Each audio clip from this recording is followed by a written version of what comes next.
You see, the wrong way to handle it is to get defensive. The wrong way to handle it is to kind of challenge them, because you're breaking that link. You need to retain that bond where you guys are both on the same level and you're on the same kind of that energy link, right? Like if they're in a place of scarcity or they're in a place of fear of missing out, you want to be able to retain that connection and not get defensive and say, well, why don't you want to move right now?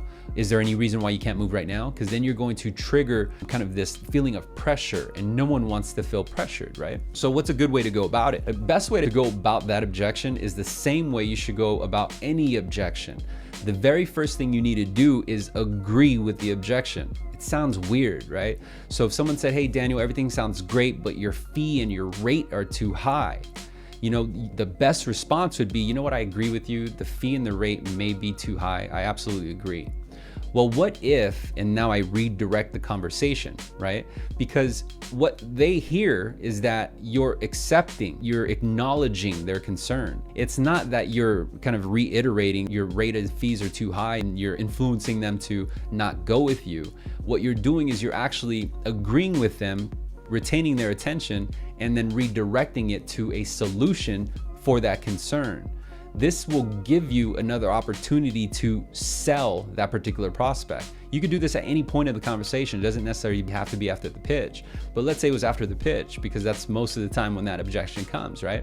Say, you know what, Jim, I completely agree with you. That rate and that fee is high compared to what rates were 3-4 years ago. Well, what if we took your payment deferral and your escrow refund and we applied it towards prepaid interest? Watch, let me show you what it would do.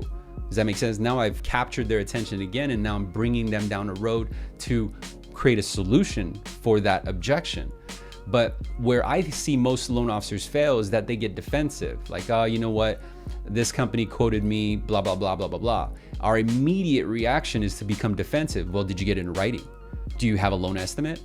Okay, if it's an advertisement, it's probably just fake. There's probably points involved.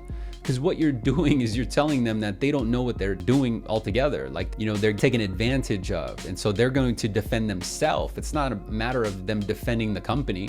Now they're defending themselves so that they don't look like a fool, because who else wants to look like a fool?